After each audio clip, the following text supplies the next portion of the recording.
دنیا میں سب سے زیادہ حسین چہرہ اگر مجھے معلوم ہوتا ہے تو وہ آپ کا چہرہ ہے، اور آج سے پہلے مجھے دین اسلام سے زیادہ برا کوئی اور دین معلوم نہیں تھا، لیکن آج کے بعد اور آج سے سب سے زیادہ محبوب مجھے دین اسلام ہے، اور آج سے پہلے آپ کے شہر سے زیادہ کوئی شہر مجھے برا معلوم نہیں ہوتا تھا، لیکن آج سے سب سے زیادہ محبوب شہر اگر میرے نزدیک کوئی ہے تو آپ کا شہر ہے۔ میرے اسلامی بھائیوں، ثمامہ بن اسال کو بھی معاف کر دیا گیا، تو ایسے سینکڑوں واقعات ہیں۔ ایک دوسرے کو معاف کیجئے، ایک دوسرے سے درگزر فرمائیے، انشاءاللہ اللہ تبارک و تعالی آپ کو بھی معاف کرے گا، وہ آپ کو بھی آپ کی مغفرت فرمائے گا، آپ کے درجات کو بلند کرے گا۔ آپ معاف کریں گے، اللہ تبارک و تعالی معاف کرنے والوں کو پسند کرتا ہے، اس سے محبت کرتا ہے۔ آسمان میں جبرائیل سے اعلان کرتا ہے، اے جبرائیل، میں دنیا کے فلاں بندے سے محبت کرتا ہوں، جاؤ تم بھی اس سے محبت کرو۔ جبرائیل فرشتوں میں اعلان کرتا ہے، اے فرشتوں، اللہ تبارک و تعالی فلاں بندے سے محبت کرتا ہے، تم لوگ بھی اس سے محبت کرو۔ اللہ اکبر۔ حالت یہ ہوتی ہے کہ دنیا کے اندر لوگوں کے درمیان وہ مقبول ترین آدمی بن جاتا ہے، اللہ رب العالمین اس کی مغفرت کرتا ہے۔ جو انسان دنیا کے کسی بندے پر رحم کرتا ہے، اللہ تبارک و تعالی اس بندے کے اوپر قیامت کے دن اور دنیا میں بھی رحم و کرم کا معاملہ فرماتا ہے۔ اس لیے معاف کرنے کی صفت اپنے اندر پیدا کیجئے، تو انشاءاللہ یہ معاشرہ پر امن ہوگا، امن چین اور سکون قائم ہوگا، اسلام پھلے گا اور پھیلے گا، اور غیر مسلم قومیں ہمارے اخلاق کو دیکھ کر کے ہماری طرف کھینچے چلے آئیں گے اور اسلام کو قبول کریں گے۔ آج مسلمانوں کو دیکھ کر کے نفرت کرتے ہیں، دور بھاگتے ہیں۔ آج کتنے ایسے لوگ ہیں جن کے رویے سے خود ان کے گھر کے لوگ محفوظ نہیں ہیں، ان کی اولاد آج ان سے ڈرتی ہے، خوف کھاتی ہے، دور بھاگتے ہیں۔ آج ہم اتنے سخت دل ہو گئے ہیں، جبکہ اسلام نے ہمیں نرم دل بننے کی تاکید فرمائی ہے۔ اللہ تبارک و تعالیٰ نے قرآن کریم کے اندر کہا، فَبِمَا رَحْمَةٍ مِّنَ اللَّهِ لِنْتَ لَهُمْ وَلَوْ كُنْتَ فَظًّا غَلِيظَ الْقَلْبِ۔ اے میرے نبی، اللہ تبارک و تعالیٰ نے اپنے فضل و کرم سے آپ کو نرم دل بنایا ہے۔ اگر آپ سخت دل ہوتے تو لوگ آپ کے قریب بھی نہیں بھٹکتے تھے۔ اس لیے ہم سب کو نرم دل ہونا چاہیے، رحم و کرم کا معاملہ کرنا چاہیے۔ اللہ رب العالمین سے دعا ہے کہ بار الہ ہم تمام مسلمانوں کو ایک دوسرے کے درمیان جو نہ اتفاقیاں اور ناچاکیاں ہیں، یا اللہ ہم سب کو اسے ختم کرنے کی توفیق عطا فرما، آپس میں اتحاد و اتفاق قائم کرنے کی توفیق عطا فرما، اختلاف و انتشار سے بچنے کی توفیق عطا فرما۔ بار الہ ہم سب کو نیک صالح عمل انجام دینے کی توفیق عطا فرما، برے اخلاق، برے کردار اور برے رویے سے ہر مسلمان کو بچنے کی توفیق عطا فرما۔ بار الہ آج اس امت کے نوجوان طبقہ جو بے راہ روی کے شکار ہوتے چلے جا رہے ہیں، یا اللہ تو انہیں ہدایت نصیب فرما، سیدھے راستے پر چلنے والا بنا دے۔ ہمارے خواتین وہ بھی جو سیدھے راستے سے بھٹکی ہوئی ہیں، یا اللہ تو انہیں بھی ہدایت نصیب فرما، ان کے درمیان بھی الفت و محبت کو قائم فرما دے، اختلاف و انتشار سے بچنے کی توفیق عطا فرما، بغض و حسد، جلن، کینہ، کپٹ، ان تمام برائیوں سے ہر مسلمان کو بچنے کی توفیق عطا فرما۔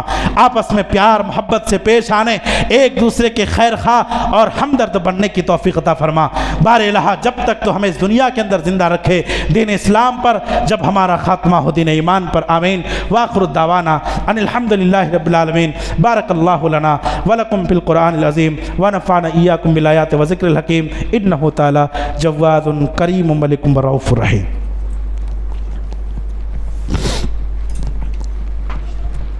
ان الحمدللہ نحمدہ ونصلی علی رسولہ الکریم، اما بعد، اعوذ باللہ من الشیطان الرجیم، بسم اللہ الرحمن الرحیم۔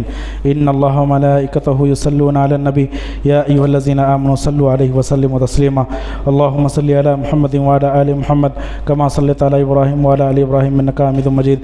اللہم بارک علی محمد وعلی آل محمد کما بارکت علی ابراہیم وعلی آل ابراہیم انک حمید مجید۔ عباد اللہ رحمکم اللہ، ان اللہ یأمر بالعدل والإحسان وإیتاء ذی القربى وینہی عن الفحشاء والمنکر والبغی یعظکم لعلکم تذکرون۔ اذکروا اللہ یذکرکم وادعوہ یستجب لکم ولذکر اللہ تعالی وعلا وعز وجل واتم وهم واکبر۔